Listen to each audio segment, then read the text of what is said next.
Whether you're up all night or up with the sun. Whether you've got a flair for the dramatic or a knack for the facts and figures. Whether you're ground level or mile high.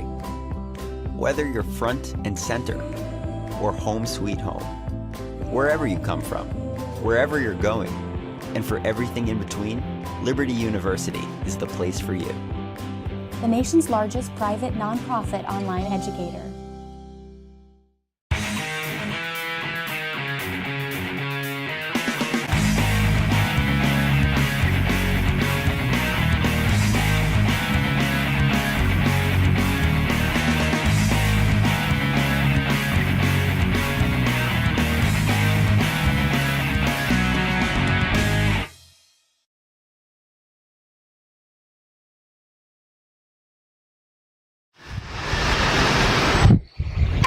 Universal axiom, education is considered to be one of the foremost important elements of creating a human.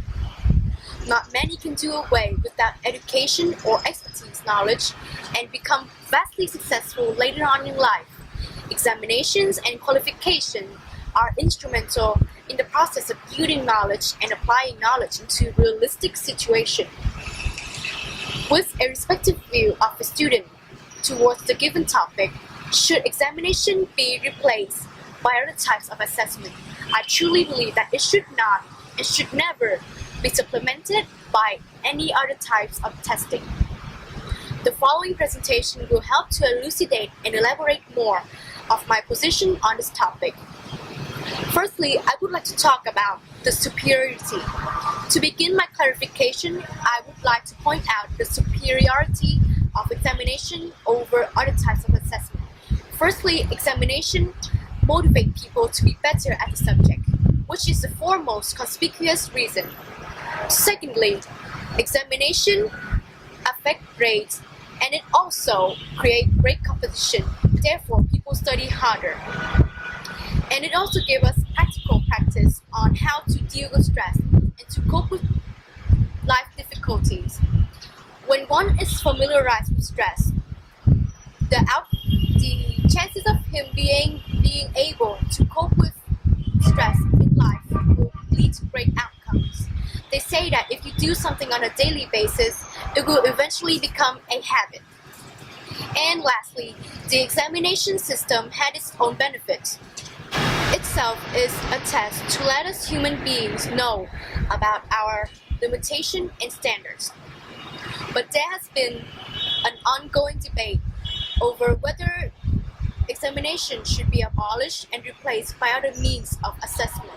Opponents of exams have listed out many reasons, but these are the most relatable reasons I could find.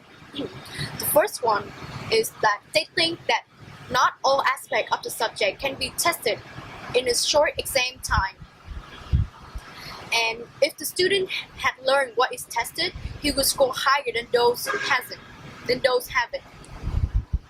Secondly, it does not properly assess people's grasp of the subject, and you can get higher or lower marks than you deserve. While it is true that exams do not properly assess people's grasp of knowledge of the subject,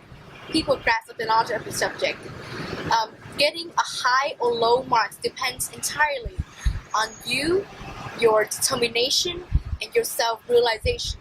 If you know a lot about your drawbacks and you work sweat and tears in order to compensate for such, you will be able to surpass yourself and realize your truest goals.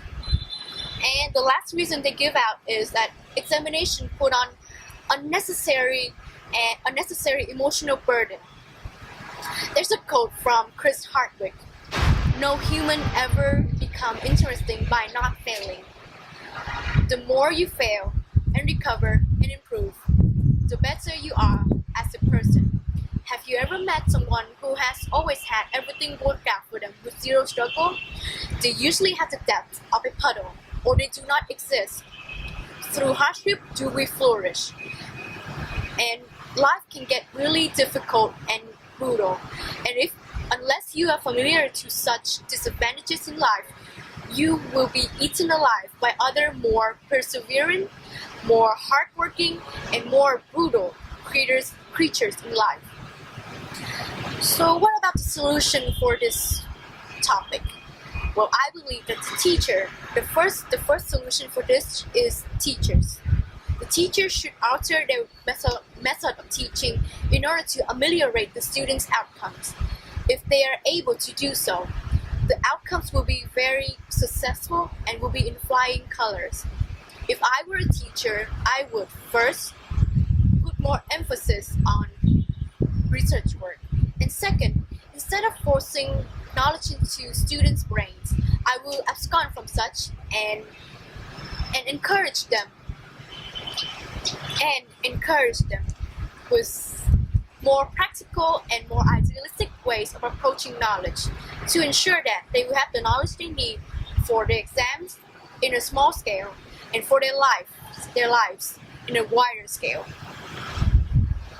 And as a student of Phan High School for the Gifted, I would metamorphose myself from a passive learner into an active learner by being forever inquisitive and asking questions that are relatable to my exams and to my process of living. Because the knowledge in school you study now will be very useful for you later on in life. So why not take advantage of the good things in school and applying it into real life situations? Only in that way will you be able to accelerate your learning and to have a clear purpose of education. To conclude this topic, I believe that I want to restate that we should not abolish examination and replace it with other types of assessment because it plays a crucial role in our lives. If we continue to do so in the next centuries or more, the students' outcomes will always be in flying colors, and they will grow up to be very successful and very respectable people. I hope that examination will stay the same over the next centuries, and we will be able to become better than we are now. And that is the end of my presentation.